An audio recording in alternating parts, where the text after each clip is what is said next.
Salut à tous. Je m'étais lancé un défi de faire, de faire des vidéos en direct, mais c'est trop compliqué pour moi, hein. C'est pas mon truc. Donc je vais enregistrer mes vidéos comme je fais d'habitude avec mon petit iPhone. Enfin, c'est pas un iPhone d'ailleurs, c'est un Samsung.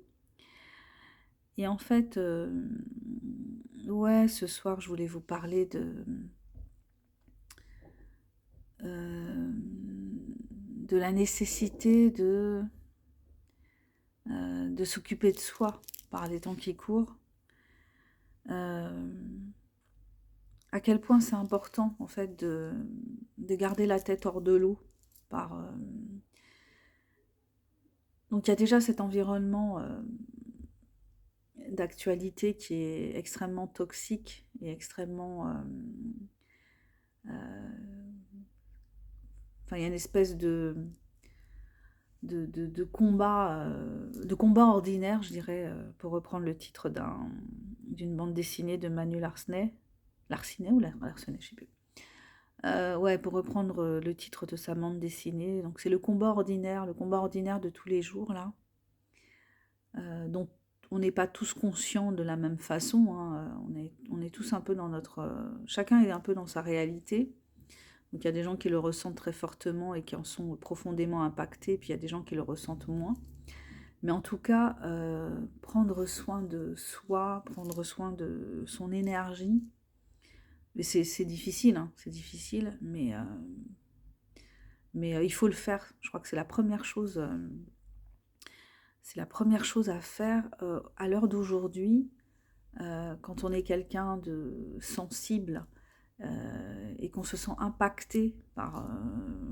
alors si on est dans la spiritualité, il y a des gens qui parlent d'énergie, qui parlent de changement, enfin au niveau énergétique même de la Terre. Enfin je sais pas, je vais pas... enfin, c'est pas des trucs avec lesquels je suis hyper familière, mais voilà, il y a des théories aussi là-dessus. Euh, et puis, ben, on sent intuitivement, euh, même si on est, enfin, si on a comment dire, une sensibilité, une intuition, enfin, il y a un truc, on sent qu'il y a quelque chose qui ne va pas et que on est dans une période de basculement où il y a des choses qui se révèlent, il y a beaucoup de choses sombres, il y a beaucoup d'ombres. Euh, qu'on ne voyait pas forcément auparavant. On avait l'impression qu'il y avait plus d'ouverture et aujourd'hui on a une impression de refermement, de refermement, voilà, un peu plus d'emprisonnement, je sais pas, quelque chose d'assez négatif. Et du coup, on est un peu attaqué aussi par tous les côtés dans certains cas.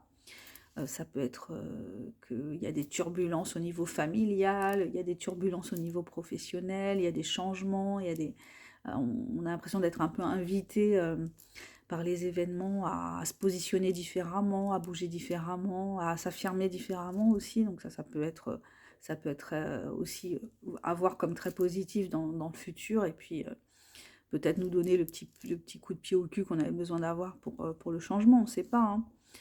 Mais en tout cas, ça nous invite à nous, euh, à nous recentrer et puis à prendre soin de nous, en fait. Prendre soin de nous, prendre soin de notre mental. Peut-être que bah, on a une démarche à faire sur le plan thérapeutique. Peut-être qu'on a besoin d'aller voir quelqu'un qui va nous aider à nous sentir mieux. Peut-être trouver la technique, le thérapeute qui va nous aider à nous sentir mieux, qui va nous aider à y voir plus clair. Trouver aussi, on peut aussi faire un travail sur soi-même quoi. Moi j'aime bien le fait de faire du journaling. Je pense que tenir mon journal a sauvé ma vie mentale beaucoup de fois dans mon existence. Et donc, bah, je vous recommande les 3 pages par jour de Julia Cameron. Elle conseille ça dans son livre sur sur la créativité. Et ça peut faire du bien, ouais, donc d'écrire, de gratter 3 pages de journal intime chaque jour, chaque matin, ou chaque soir, enfin quand vous voulez. Mais ça peut aider à se décharger en fait de certaines lourdeurs, et puis mettre sur le papier, ça permet de mettre à distance. Euh, Parler avec des gens aussi qu'on aime et qui savent nous écouter, ça c'est important. Si on en a autour de soi, donc ils sont précieux, cultiver ces amitiés-là, ça peut être des membres de la famille aussi, hein. Qu'est-ce qu'on peut faire? On peut écouter de la musique, on peut danser, on peut chanter, passer du temps avec nos enfants, si on a des enfants, prendre le temps de passer du temps avec eux, de discuter avec eux, de les écouter, parce qu'ils ils ont une vision du monde qui peut nous rafraîchir et puis nous aider à prendre de la distance. On peut aussi écouter des musiques zen. Enfin, il y en a plein hein, sur YouTube. Il y a plein de musiques qui disaient des musiques de guérison, des musiques de soins, des musiques de relaxation. Ça, je trouve que ça peut faire du bien aussi. Voilà, il y a des histoires de fréquences musicales qui peuvent être extrêmement apaisantes. On peut aussi se centrer aussi, c'est un travail qui fait qu'on devient plus soi-même, et c'est pas forcément évident à vivre pour les autres de voir qu'on devient plus soi-même, si tant est qu'on sache un jour exactement qui on est, mais affirmer sa vérité, être dans sa vérité, dire ce qu'on a à dire, s'opposer à ce à quoi on doit s'opposer.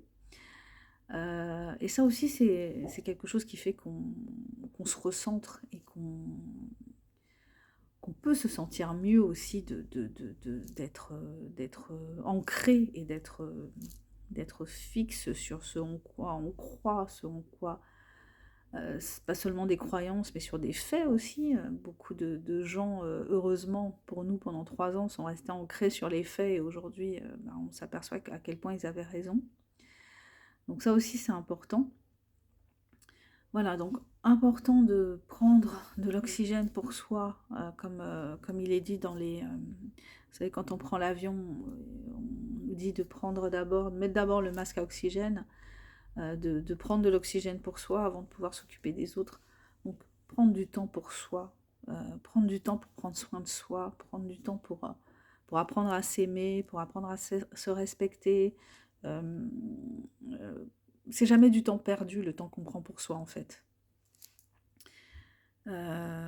Et puis, on a beau croire qu'on apprend à s'aimer tous les jours, mais en fait non, c'est pas si évident que ça. On se trouve toujours des défauts qu'on va pardonner aux autres, on va toujours trouver qu'on n'est pas assez bien, qu'on n'est pas suffisant, mais pour qui tu te prends toi de faire des vidéos sur YouTube, mais pour qui tu te prends toi d'écrire des romans, mais tu intéresses qui, mais à quoi ça sert, c'est quoi le sens de tout ça, qu'est-ce que tu fais là en fait. Mais voilà, donc vous voyez, on en est toujours à se reposer les mêmes questions, à se remettre toujours en question. Donc ce travail d'acceptation de soi, d'amour de soi, c'est un travail de tous les jours. Et faut s'y mettre, hein, faut s'y mettre et se centrer là-dessus, surtout dans cette période qui nous fait perdre nos repères, qui nous fait voir une réalité qu'on n'a pas forcément envie de voir, et une réalité que je pense on va voir de plus en plus. Et ça va être chaud pour beaucoup de gens de se prendre ça dans la figure, en tout cas. Voilà, écoutez, je vous invite à découvrir mes romans, parce que c'est important pour moi hein, de partager avec vous mon monde d'écrivain, mon monde d'écrivaine. Voilà, des romans que j'ai écrits en auto-édition parce que j'ai fait ce choix, j'ai fait le choix de l'auto-édition pour la liberté que ça procure en fait. La liberté éditoriale, tu fais ce que tu veux, t'écris ce que tu veux. Voilà, bien sûr, sans porter atteinte à la loi, que je respecte, la vraie loi, pas la loi à géométrie variable.